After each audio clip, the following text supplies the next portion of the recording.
Hip-hop since 1987.com.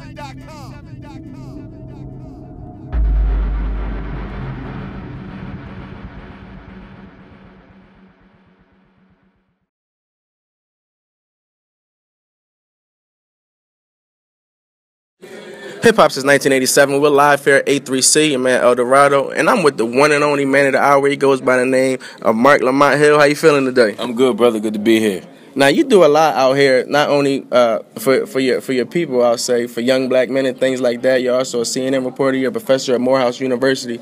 You're a native of Philadelphia. A lot of folk, when they think of the city of brotherly love, they think of boxing, they think of tough ass. They don't necessarily think of educated young black men. So if you don't mind, give us a little bit of your history and your background. Yeah, man. I mean, when I grew up, I didn't necessarily think of that stuff either. You know, I didn't grow up around academics and intellectuals. I grew up first North Philly, then West Philly. You know, in Hunting Park, it wasn't no professors. You know, it wasn't a lot of people who went to school. It was a lot of really committed, everyday people. You know, some people were struggling, some people were doing okay, some people were working day jobs, a lot of people were selling dope, some people were I mean, it was everything you could imagine in a black neighborhood. And so for me, growing up in the midst of that shaped my consciousness. It made me feel not just a profound love for my people, but a profound commitment to seeing our condition improve. That's what I always wanted to do, was improve the condition of our people.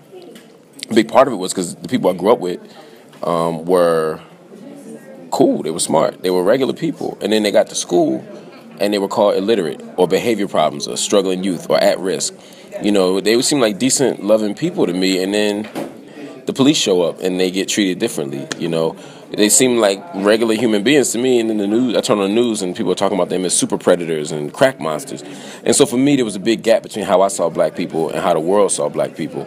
And so my commitment became changing the way the world sees black people, and second, changing the condition of black people so that we could improve our lot in life and be as good as we want to be.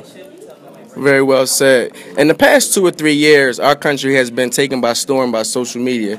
And in the midst of that social media occurrence, we've had a lot of brutality on blacks. Not just black men, black women as well, which has caused a lot of activists to come out of the woodworks and speak up. It's caused a lot of young blacks and young people around the world. Also, I don't want to just limit it to blacks, to become a lot more socially aware of what's going on. Yeah. And you are one of the voices or pioneers, I'll say, because of your platform with CNN. A lot of people look at you, if you don't know it or not, as being one of the voices for our people. So how do you feel about that? Is that a title that you feel is an anchor for yourself, or is that something that you hold high? It's something I take seriously, and it's something that I value. You know, I made a commitment a long time ago that I would speak the truth about our condition and speak the truth about injustice so that we could fix this world, we could do some work. And I think a lot of the work that I do happens in the classroom. A lot of the work I do happens on the ground as an activist. A lot of the work I do happens when I write books.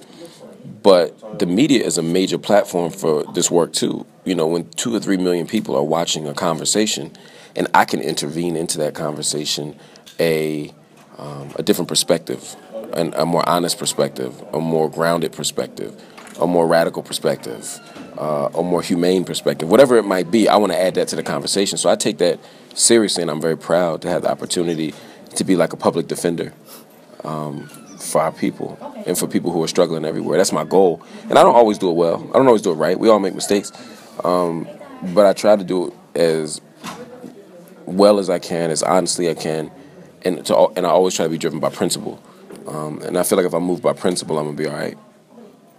Now, we're upcoming this weekend will be the 20th anniversary of the Million Man March. It's going down in Washington, D.C. Yeah. Minister Farrakhan, Justice Else. Will you be there? And what are your thoughts on that upcoming event? It's an amazing event. I met with Minister Farrakhan a month ago, 2 months ago, and we spoke briefly about the march. 3 months ago, actually. We spoke briefly about the march, and we talked about what the vision for the march was.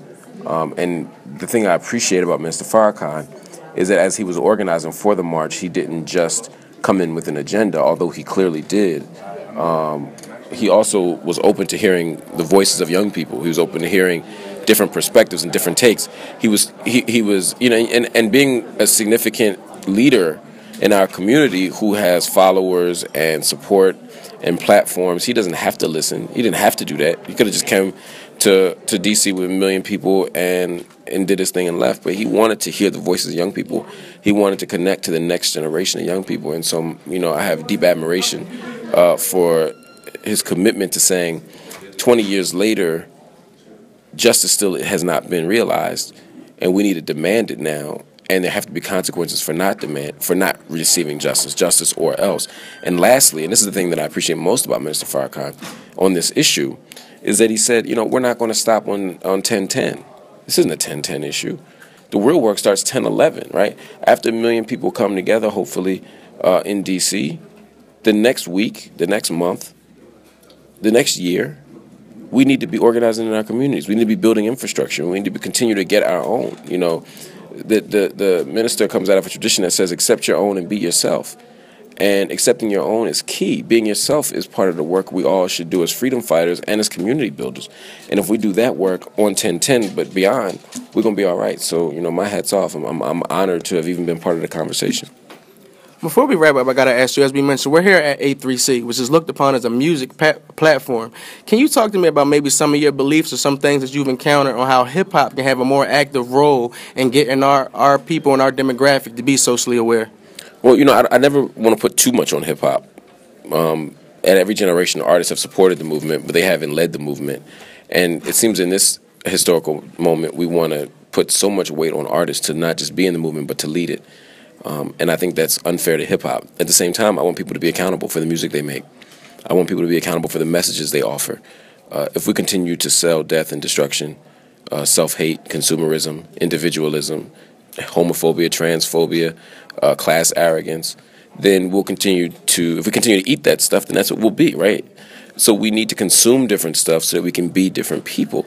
So I don't want hip-hop artists to stop making good art, and all art doesn't have to be quote-unquote positive. Some stuff can be fun, some stuff can be risky, some stuff can be dangerous, some stuff can be offensive, some stuff can be things that might, ruffle our sensibilities. I ain't gotta like every artist, I ain't gotta agree with every artist, but I do think every artist should think very deeply about the role that their music might play in the formation of the next child's consciousness, the formation of the next community movement.